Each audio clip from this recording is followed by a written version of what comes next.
నమస్తే, welcome to HMTV special debate. Hyderabad నగర శివార్లలో ఉన్నటువంటి షాబాద్ ప్రాంతంలో జరిగినటువంటి ఘోర హత్యల ఉదంతం ఇవాళ హైదరాబాద్ నగరాన్ని కుదిపేసింది.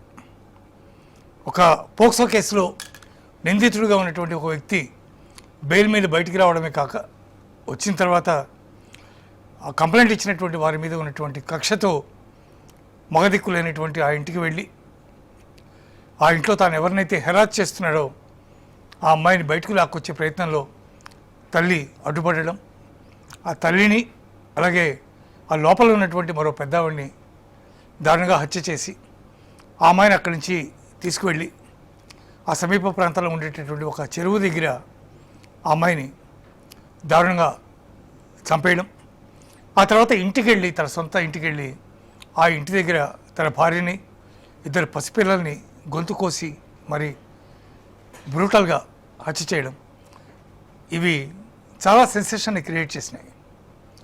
సో ఇట్లాంటి నేపథ్యంలో అసలు పోక్సో కేసులో ఉన్నవాడు ప్రతీకారం మామూలుగా చేయొచ్చు, కానీ భార్య పిల్లల్ని ఎందుకు చంపాడు అనేది ఇక్కడ ప్రధానమైనటువంటి ఇష్యూ. దాంతోపాటు ఏ అమ్మాయినైతే అతను వేధించాడో ఆ అమ్మాయి తండ్రితో పాటు తిరుగుతూ అతన్ని కూడా హత్య చేశాడు అనేటటువంటి వాదన కూడా ఒకటి వినిపిస్తోంది. వాళ్ళు ఎంతవరకు సమంజసమో పోలీసులు దాన్ని నిగ్గు తేల్చాల్సింది.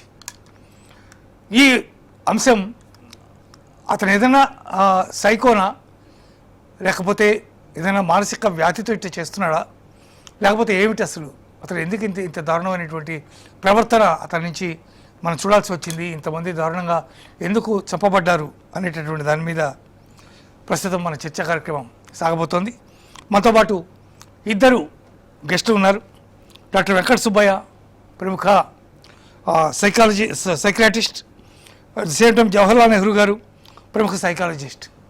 ఇరువురు కూడా మనతో ఉన్నారు. వారిద్దరిని అడిగి ఇవాళ ఈ సంఘటన వెనుక ఏముండి ఉంటుంది, కేవలం ప్రతీకార వాంఛ, లేకపోతే మిగిలినటువంటి ఇంకేమైనా కారణాలా, లేదా మానసికమైనటువంటి రుగ్మత, లేదా సైకోనా అనే విషయాల మీద వాళ్ళ అభిప్రాయం తెలుసుకునే ప్రయత్నం చేద్దాం. నమస్కారం వెంకట సుబ్బయ్య గారు. సార్ నమస్కారం అండి. ఇవాళ జరిగినటువంటి ఈ బ్రూటల్ హత్యల గురించి మీరు వినే ఉంటారు, చూసే ఉంటారు, టీవీలో లేకపోతే పేపర్లలో వాటిలో చూస్తుంటారు. ఏం జరిగి ఉంటుందని మీరు అనుకుంటున్నారు? ఎందుకు అంత దారుణమైనటువంటి హేయమైనటువంటి చర్యకి నిందితుడు పాల్పడ్డాడు?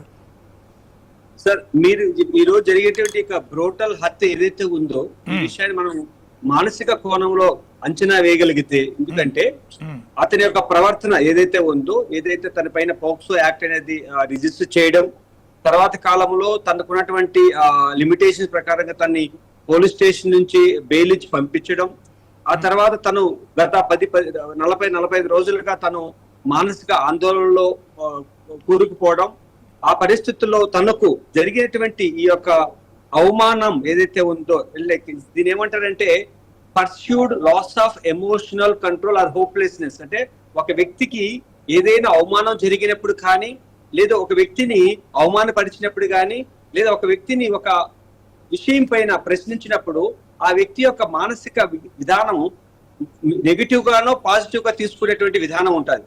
కొందరు పాజిటివ్ గా తీసుకొని తను అనలైజ్ చేసుకొని మార్పు చెందే దాని కోసం ప్రయత్నం చేస్తారు. కొందరు తను నిందించుకొని తనకి లైఫ్ లో తను ఒంటరిగా అయిపోవడం, తర్వాత ఏదైతే వ్యక్తి పైన రివెంజ్ తీసుకోవాలనేటువంటి మానసిక దృక్పథానికి రావడం, ఇలా హై రిస్క్ బిహేవియర్ పీపుల్ అని కూడా చెప్తూ ఉంటాం. వీళ్ళలో extremity of shame, humiliation or hopelessness and very highest aggressive consequences అనేది ప్రిడామినెంట్ గా కనిపిస్తూ ఉంటదండి. వీళ్ళలో జరుగుతున్న సమయంలో ఏమవుతుందంటే, ఈ ఎక్స్ట్రీమ్ షేమ్ లో ఉన్నప్పుడు వాళ్ళ యొక్క థింకింగ్ ప్యాటర్న్ ఏదైతే ఉంటుందో కాంక్రీట్ థింకింగ్ అంటే, మనకు డిఫరెంట్ టైప్స్ ఆఫ్ థింకింగ్స్ ఉంటాయండి. మనకు లైఫ్ లో ఉపయోగపడే థింకింగ్ ఏంటంటే అబ్స్ట్రాక్ట్ థింకింగ్, అంటే ఒక సమయాన్ని మనం ఏ విధంగా ఉపయోగించుకొని మనం ముందుకు వెళ్ళాలనే విషయం చెప్తూ ఉంటాం. ఇక్కడ ఎవరైతే కాంక్రీట్ థింకింగ్, ఒక అవమానాన్ని పదే ప్రేరేపించుకుంటూ తను జరిగినటువంటి విషయాన్ని పదే క్రోడీకరించి అన్వయించుకుంటూ తను ఒక మూర్ఖంగా ప్రవర్తించడానికి అవకాశం ఉంది. బహుశా ఈ విషయం జరిగిన అంటే తన పైన పోక్సో యాక్ట్ రిజిస్టర్ చేసిన తర్వాత అతన్ని పబ్లిక్ లో వదిలేటప్పుడు అతని యొక్క మానసిక స్థితిని అంచనా వేయకపోవడం అనేది ఒకటి సమస్యాత్మకంగా గమనించగలుగుతున్నాం. రెండో విషయం ఏంటంటే అతను బయటకు వచ్చిన తర్వాత తన ప్రవర్తన, తన భార్య గాని, పిల్లలు గాని, ఫ్యామిలీ మెంబర్స్ కూడా వాళ్ళ మధ్య కూడా కొంచెం డిటాచ్మెంట్ కానీ, లేదంటే ఒక అవర్ష్య రూపంలో ఉన్నటువంటి ప్రభావం కూడా ఉండొచ్చు. బహుశా మన ఒక ఫ్యామిలీని అనలైజ్ చేసుకుంటే అర్థమయ్యేందుకు అవకాశం ఉంది. ఇక్కడ ఇది మీకు ఇక్కడ చూస్తున్నప్పుడు ఏదైనా హై రిస్క్ ఎమోషనల్ ప్రభావం చెందినప్పుడు, అంటే కేసెస్ పెట్టడం కానీ, లాస్ కావడం కానీ, డిటాచ్ కావడం కానీ, లేదంటే ఎవరైనా అవమానించడం కానీ, ఇవన్నీ కూడా హై రిస్క్ ఎమోషనల్ స్టేట్ గా మనం భావించాల్సి వస్తుంది.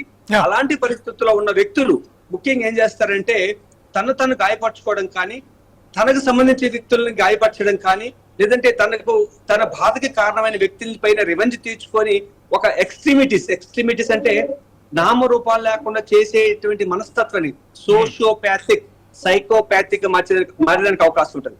బహుశా వీళ్ళ యొక్క మూర్తిమత్వం, పర్సనాలిటీ అనేది ప్రిడామినెంట్ గా పనిచేసి ఉండొచ్చు. తర్వాత ఎమోషనల్ మెచ్యూరిటీ కూడా ప్రత్యేకంగా ప్రభావం చేసి ఉండొచ్చు. ఈ విషయాన్ని మనము మానసిక కోణంలో చూస్తే మనం అంటే ఇప్పుడు మీరు చెప్పే ఇన్ఫర్మేషన్ ఆధారంగా చేసుకొని మేము ఒక ఒపీనియన్ రావడం జరుగుతుంది తప్ప, అంచనా వేయడం, పరిశీలించడం, తర్వాత తన యొక్క మానసిక స్థితిని పరిపూర్ణంగా చూడడం అంటే 1-to-1 ఇంటరాక్షన్స్ ద్వారానే లేదా మానసిక పరీక్షల ద్వారానే ఒక నిర్ధారణకు రావడం జరుగుతుందండి. మీరు చెప్పే విషయాన్ని ఆధారంగా చేసుకుని జరిగినటువంటి బ్రూటల్ హత్య గురించి ఆధారంగా చేసుకుని మనం చెప్పగలిగితే ఇది సైకోపాథిక్ గా కనిపిస్తున్నారు.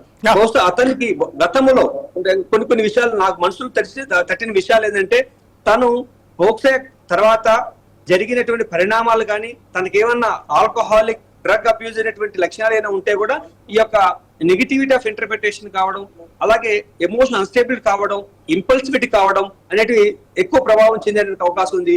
ఇటువంటి స్థితిలో ఉన్నప్పుడే ఇంత బ్రూటల్ హత్యలు. అంటే ఇక్కడ చూడండి, తనకి రివెంజ్ తీర్చుకునేది ఎవరైతే కేసు పెట్టారో వాళ్ళ ఫ్యామిలీని కాకుండా తనని కాపాడుకునేటువంటి ఇతర వ్యక్తులు కూడా చంపడం, ఆ తర్వాత ఇంట్లో సొంత భార్యని, పిల్లలను చంపడం అనేది కూడా ఇక్కడ మనము చాలా దురదృష్టకరమైన పరిస్థితి మనకు కనిపిస్తుంది.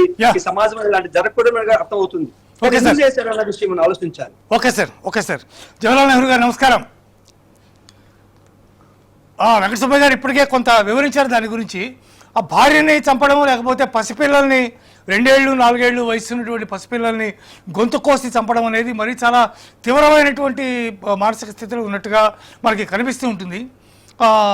ఈ జవహర్లాల్ నెహ్రూ గారు చెప్పిన మీరు చెప్పినటువంటి దాంట్లో, అంటే మీరు చెప్పాల్సినటువంటి దాంట్లో ప్రధానంగా ఆ పసిపిల్లల హత్య కూడా చేయడానికి అతను పాల్పడ్డాడు. ఎందుకు ఆ మానసిక స్థితి, అంటే అంత ఎక్స్టెన్షన్ ఎందుకు వచ్చిందని మీరు అనుకుంటున్నారు? సాధారణంగా మనిషి ఎప్పుడు కూడా తను చేసే పనిలో ఒక ఉత్సుకతుంటుంది. కొంతమంది ఎవరికి తెలియదు అనుకుని ఒక ఎక్సైట్మెంట్ లో కొన్ని పనులు చేస్తూ ఉంటారు. అవి సమాజానికి అనంగీకార చర్యలు, కానీ అది చేసేటప్పుడు వాళ్ళు ఎక్సైటెడ్ ఫీల్ అవుతూ ఉంటారు. అటువంటిప్పుడే కొన్ని విచిత్ర ప్రవర్తనలు చేస్తూ ఉంటారు. ఈ విచిత్ర ప్రవర్తన ఎక్సైట్మెంట్ లో చేసిన తర్వాత వాళ్ళ మీద వాళ్ళకే ఒక రకమైన జుత్స కలుగుతుంది. అప్పుడు వాళ్ళు టైర్ అయిపోతారు. ఇది నేను చేసి ఉండకుండా ఉంటే బాగుండేది. అప్పుడు తెలియకుండా అది వాళ్ళలో ఒక మానసికమైనటువంటి వ్యధగా స్టార్ట్ అయ్యి అది వాళ్ళకి స్ట్రెస్ గా మారిపోతుంది. అంటే వాళ్ళు భరించలేని సిస్టమ్ కి వచ్చేస్తారు. ఏ ఎక్సైట్మెంట్ లో ఏ చర్య అయితే చేశారో ఆ చర్య ఇప్పుడు వాళ్ళని బాధించే ప్రథమ చర్యగా మారిపోతుంది. ఈ స్థితిని మనం బర్న్అవుట్ అంటాం. అంటే మనిషి పూర్తిగా తనని తాను కోల్పోతాడు. అంటే ఒక నైతికంగా ఆలోచించడం కానీ, నైతిక విలువలు కానీ, ఒక సమాజం పట్ల, సమాజంలో తన పాత్ర పట్ల ఒక అవగాహన కోల్పోతాడు. అప్పుడు తను చేస్తున్న ఆలోచనలు, చర్యల మీద అతనికి రేషనల్ థింకింగ్ ఉండదు. అంటే ఒక విధంగా చెప్పాలంటే తను చేసిందంతా తనకు తెలిసినప్పటికీ తను ఏమీ చేయనట్టుగా ఒక ముసుగేసుకుని సమాజంలో తిరగాల్సిన స్థితి అది అతనికి తెలుసు. ఇది అతని వల్ల కాదు, అతని వల్లే కాదు, ఎవరి వల్ల కాదు. ఎందుకంటే సత్యమేవ జయతే, సత్యం ఎప్పుడు జయిస్తుంది. కాబట్టి ఒక ముసుగు వేసుకుని తనని తాను ఒత్తిడి కలిగించుకోవడం ఏ మనిషి భరించలేని బర్న్అవుట్ స్టేజ్. ఇక్కడ ఏమవుతుందంటే నేను బాగున్నాను, అంతా బాగానే ఉంది, అంటే బెయిల్ వచ్చినంత మాత్రాన బాగున్నట్టు కాదు, నేను బాగున్నాను అని నటిస్తూ అతను ప్రతిక్షణం జీవించాలి. మనిషి సహజంగా జీవించగలడు, కానీ నటిస్తూ జీవించడం అనేది తీవ్రమైన ఒత్తిడి స్థితిలోకి తీసుకెళ్తుంది. ఈ బర్న్అవుట్ స్థితిలో ఉన్నప్పుడు తను చేసే ప్రతి చర్య కూడా తనకి జరిగిన అవమానానికి, తనకు జరిగిన బాధకి కారణమైన వ్యక్తిని హింసించాలి అనేటువంటి ఫస్ట్ యాంగిల్ స్టార్ట్ అవుతుంది. అది తల్లి అవ్వచ్చు, చెల్లవ్వచ్చు, అక్క అవ్వచ్చు, అమ్మ అవ్వచ్చు, నాన్న అవ్వచ్చు. ఆ స్థితిలో వాళ్ళు అది ఏ చర్యకైనా తీసుకుంటారు. ఇక్కడ రెండో వ్యక్తుల యొక్క ప్రాణహాని అనేది వాళ్ళకి కౌంటబుల్ కాదవుతుంది. ఇక కుటుంబ స్థితికి వచ్చేసరికి నేను లేకపోతే ఈ చర్య చేయడం వల్ల నేను రేపు ఇక్కడ లేకనప్పుడు నా మీద ఆధారపడ్డ వాళ్ళు ఏమైపోతారు, వీళ్ళని సంఘం ఎలా వెలివేస్తుంది, వీళ్ళు ఎటువంటి ఒత్తిడికి గురవుతారు, వీళ్ళకి నేను రక్షణ కల్పించలేనప్పుడు నాతో తీసుకెళ్లిపోవడం ఉత్తమము అనేటువంటిది మనం సామూహిక ఆత్మహత్యలుగా మనం చూస్తూ ఉంటాం. వీళ్ళు ఒక్కొక్కసారి కుటుంబాలు మొత్తం అంటే కుటుంబంలో ఉన్నటువంటి ఒక వ్యక్తి తను లోపించినప్పుడు ఆ కుటుంబం రోడ్డు మీద పడిపోతుందన్న ఒక అపోహలో కుటుంబాన్ని మొత్తాన్ని తనతో తీసుకువెళ్ళిపోతాడు. ఈ స్థితిలో ఉన్నప్పుడు మనిషి మళ్ళీ కూడా రేషనల్ థింకింగ్ మర్చిపోతాడు. ఒకటి బర్న్అవుట్ అయినా మర్చిపోతాడు, లేదా తను అలోన్మెంట్ గా ఉన్నప్పుడు మర్చిపోతాడు. ఈ రెండు స్థితులు కూడా ఇప్పుడు ఈ వ్యక్తికి జరిగాయి.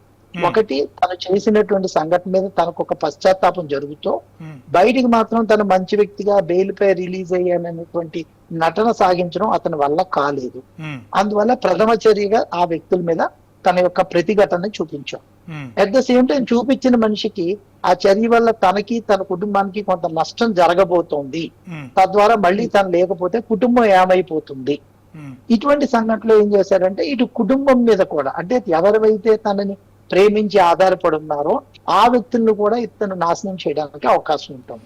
అంటే సార్ ఇప్పుడు ఆ పిల్లలిద్దరిని కూడా అంత చిన్న పిల్లల్ని చంపడానికి కూడా వాళ్ళు రేపు పొద్దున తన మీద ఆధారపడి ఉన్నారు కాబట్టి వాళ్ళు ఏమవుతారనే భయంతోనే చంపేశాడని మీరు అనుకుంటున్నారా? అంటే ఇక్కడ తనే కాదు, తన వల్ల కానీ తను చేసిన నష్టం వల్ల ఇతరులు కానీ ఎవరైనా కానీ తన బిడ్డలకి ఏం చేయకూడదన్న రక్షణ కవచం కూడా ఉంటుంది. అందువల్ల బిడ్డల్ని సేఫ్ గా తీసుకెళ్లిపోవాలని అప్పుడప్పుడు మనం చూస్తూ ఉంటాం. కొన్నిసార్లు తల్లులు పిల్లలతో పాటు, తండ్రులు పిల్లలతో పాటు మరణిస్తూ ఉంటారు. అంటే మేము వెళ్ళిపోతూ కూడా మా బిడ్డలు మేము తీసుకెళ్లిపోతాం. అంటే ఇది ఒక విధంగా ఇది సమాజం పట్ల వాళ్ళకి సదభిప్రాయం లేకపోవడం, అంటే సమాజం చేయూతనిస్తుందని కానీ సమాజం అందరినీ కాపాడుతుంది అనేటువంటి నమ్మకం వాళ్ళ హృదయాల్లో లేకపోవడం వల్ల మేము లేకపోతే మా కుటుంబం ఏమైపోతుందో, మేము చేసిన శిక్షలకి మా కుటుంబాన్ని సమాజం శిక్షిస్తుందేమో, నా పిల్లలు ఎటువంటి ఒత్తిడికి గురవుతారో అది నేను అందించదలుచుకోలేదు. ఇంతవరకు ఒక తండ్రిగా ఒక మంచి పాత్రలో, ఒక తల్లిగా మంచి పాత్రలో నేను నా కుటుంబాన్ని కాపాడాను. ఇప్పుడు నేను నా పాత్ర ముగిస్తున్నప్పుడు నా పాత్ర మీద ఆధారపడ్డ అన్ని పాత్రల్ని నేను ముగించేస్తాను. అసలు అతను వ్యక్తిగతంగా అతను చాలా తిరుగుబోతని, కనిపించిన ఏ ఆడదాన్నైనా వదిలిపెట్టకుండా ఉండేటటువంటి ప్రవర్తన కలిగిన వాడని ఇటువంటి రిపోర్ట్స్ అన్నీ వస్తున్నాయి. ఒకటి అదే నిజమైతే అతని కుటుంబం పట్ల అతనికి బాధ్యత ఏముంది, భార్య పట్ల అతనికి కృతజ్ఞత ఏముంది, భార్య పట్ల నిబద్ధత ఏముంది?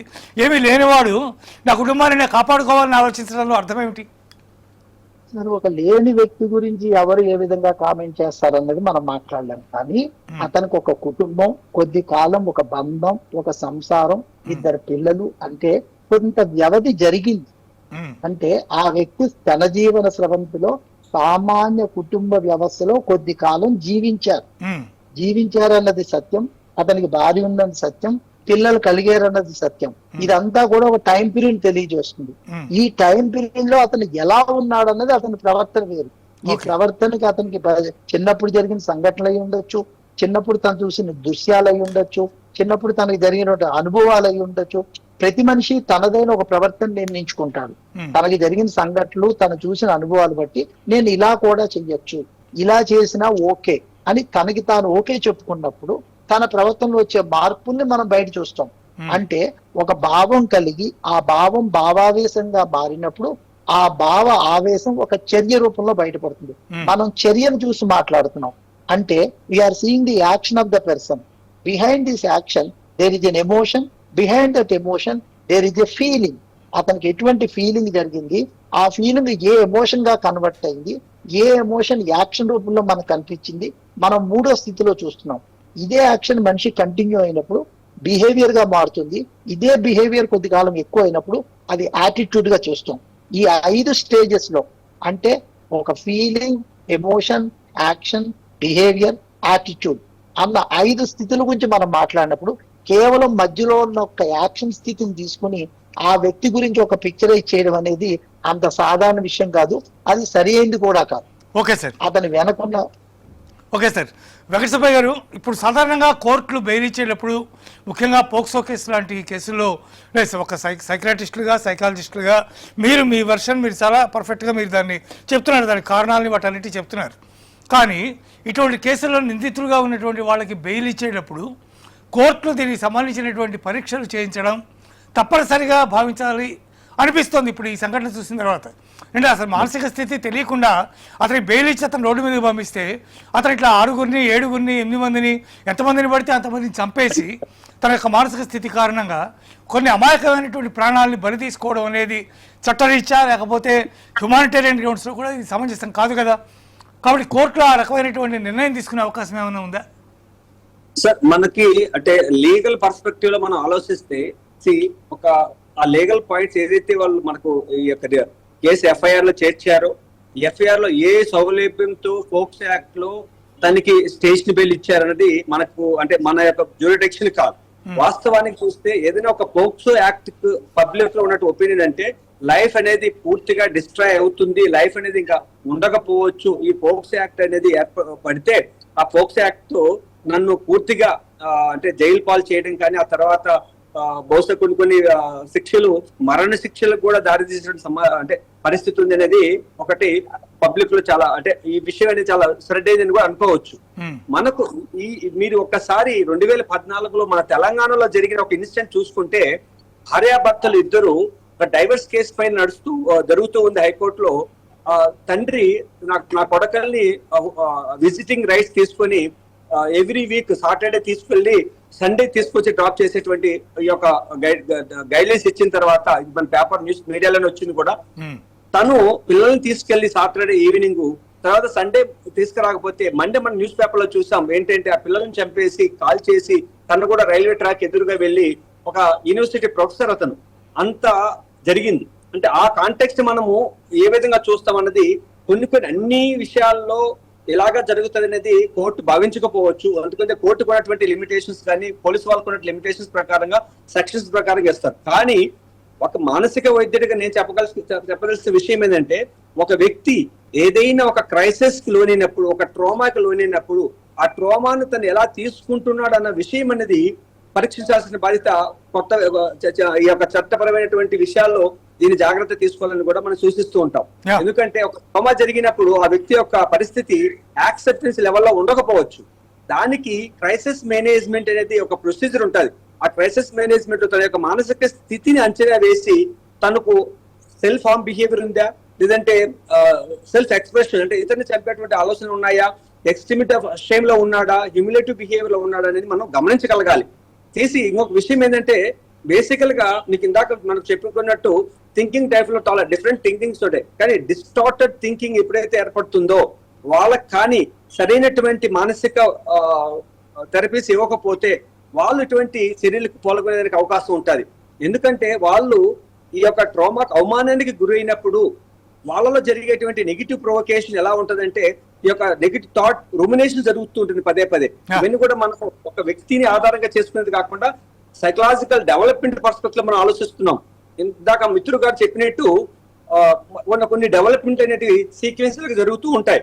ఆ యొక్క సీక్వెన్షియల్ ప్రెజెంటేషన్ లో తన ప్రవర్తన కానీ తన ఎమోషన్స్ కానీ తన యొక్క దినచర్యలు కానీ తన యొక్క అంటే తన ప్రెజెంటేషన్ ఆఫ్ మూడ్ అనేది కూడా చాలా స్పష్టంగా కనిపిస్తుంటుంది. అలాంటి జరిగినప్పుడు వెంటనే మన మానసిక వైద్యుని కలిసి లేదంటే చట్టపరమైనటువంటి కొన్ని క్లాసెస్ ని ఏర్పాటు చేసి వాళ్ళకి మానసికమైనటువంటి కౌన్సిలింగ్ చేయడం ద్వారా యాక్సెప్ట్ చేసేటువంటి అవకాశాలు ఎక్కువ ఉంటాయి.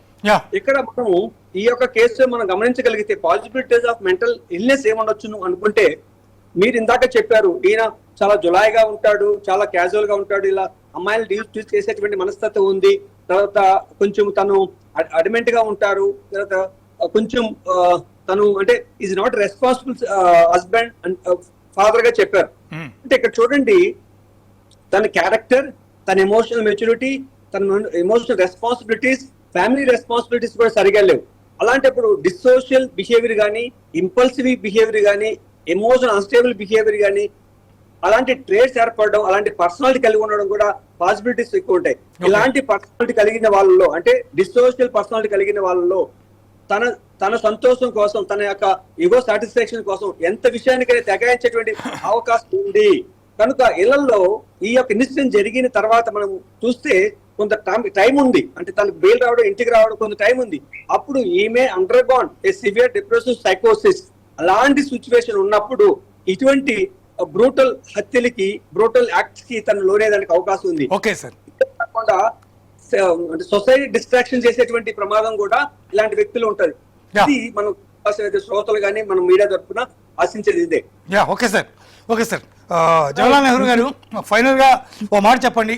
ఇటువంటి వైఖరిని, ఇటువంటి స్థితిని కనుగొన్నప్పుడు ఆ చుట్టుపక్కల వాళ్ళు కానీ, అంటే సాధారణంగా వాళ్ళందరికీ తెలిసేటట్టుగా ఉండకపోవచ్చు, కానీ ఒకవేళ అట్లా ఉన్నప్పుడు కానీ, లేదా కోర్ట్స్ బెయిల్ ఇచ్చేటప్పుడు కానీ ఇట్లాంటి వాళ్ళని పరీక్షించడానికి ఏదైనా ఒక వ్యవస్థ ఏర్పాటు చేస్తే బాగుంటుంది అనేటటువంటి డిమాండ్ ఏదైనా వస్తే దాన్ని స్వీకరించే అవకాశం ఉందా? అటువంటి డిమాండ్ చేయడం సమంజసమేనా?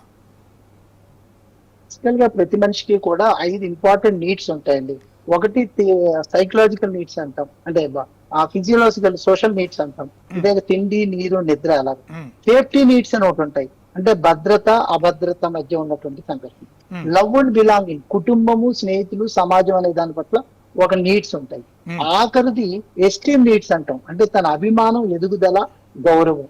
సో ప్రతి వ్యక్తిని మనం సమాజంలో పంపించేటప్పుడు అది తల్లిదండ్రులు పిల్లల్ని బయట పంపిస్తున్నా, లేదా ఒక ప్రెజెంట్ నుంచి ఒక వ్యక్తిని బెయిల్ మీద పంపిస్తున్నా, లేదా ఒక వ్యక్తిని వేరే కుటుంబంలోకి ఆహ్వానిస్తున్నా, లేదా కుటుంబం నుంచి బయటికి పంపిస్తున్నా కూడా ఈ ఎస్టీమ్ నీడ్స్ అనేది కంపల్సరీ చెక్ చేయాలి. అంటే అతను తన అభిమానాన్ని ఎలా ఫీల్ అవుతున్నాడు, ఎదుగుదలకు ఆటంకంగా ఎలా ఫీల్ అవుతున్నాడు, గౌరవాన్ని ఎలా ఫీల్ అవుతున్నాడు. అప్పుడే అతనికి సెల్ఫ్ యాక్చువలైజేషన్ చేయగలుగుతాం. అంటే జీవిత అర్థాన్ని, పరమార్థాన్ని తనకు అర్థమయ్యేలా చెప్తాం. అప్పుడు ఏదైతే తన గౌరవ అభిమానాలకి భంగం కలిగిందని ఆ వ్యక్తి అనుకుంటున్నారో అతన్ని మనం డిటైన్ చేసి అది వివరించే పరిస్థితి చేయాలి. అలా చెప్పకుండా నవ్వుతూ మాస్క్ వేసుకున్న వ్యక్తిని మనం బయటికి పంపించిన, ఆ కుటుంబంలోకి ఆహ్వానించిన, తాత్కాలికంగా వాళ్ళు నవ్వుతూ ఉంటారు, కానీ వాళ్ళు చేసేటువంటి చర్య అటు విద్రోహంగా, హానికరంగా అందరికీ ఉంటుంది. సో ఎప్పుడైనా ఒక వ్యక్తి మనం ఆహ్వానిస్తున్నప్పుడు కానీ, లేదా బయటికి పంపిస్తున్నప్పుడు కానీ, తల్లిదండ్రులు పిల్లల్ని బయటికి పంపించేటప్పుడు ఎస్ ఈ చర్య వల్ల ఈ వ్యక్తి చేసిందల్లా నీకేమైనా గౌరవం కానీ, అభిమానం కానీ దెబ్బతిందని నువ్వు అనుకుంటున్నావా అన్న ప్రశ్న వేయడం ద్వారా, అవును సమాజంలో నా యొక్క స్థానం పోయింది అని చెప్పినప్పుడు అతనికి వివరించి, అది కాదు ఇది నీ స్థానం నీకుంది, నేను బెయిల్ మీద పంపించడం ద్వారా మేము నిన్ను నమ్ముతున్నాము అన్నటువంటి విషయాన్ని అతనికి అర్థమయ్యేలా చెప్పినట్లయితే అతనంత మానసిక సంఘర్షణకు లోనయ్యి బర్న్అవుట్ స్టేజ్కి వచ్చేవాడు కాదు. సో వ్యక్తుల్ని మనం ఎప్పుడైనా సరే సమాజంలో పంపించేటప్పుడు, అది తల్లిదండ్రులు పిల్లల్ని కానీ, లేదా ఎవరైనా ఆహ్వానించేటప్పుడు కానీ, మీరు ఇందాక ఒక ప్రజెంట్ నుంచి బెయిల్ మీద పంపించేటప్పుడు కానీ, ఆ సంఘటన పట్ల ఆ వ్యక్తికి ఉన్నటువంటి తన యొక్క స్పష్టమైన భావాన్ని వివరించమని అడగాలి. అలా అడగడం ద్వారా అతని మనసులో ఎక్కడైనా కలిగిన ఒత్తిడి లేదా తన సంఘర్షణ ఫీల్ అవుతున్న సందర్భాన్ని తను వివరిస్తాడు. వివరించినప్పుడు మాత్రమే మనం సరిదిద్దగలుగుతాం. Yes sir, thank you so much sir. చక్కని విషయాలు తెలియజేసినందుకు వెంకట సుబ్బయ్య గారు నమస్కారం, జవహర్లాల్ నెహ్రూ గారు నమస్కారం. ఇదే ఇవాల్టి స్పెషల్ డిబేట్. చూస్తూనే ఉండండి HM TV.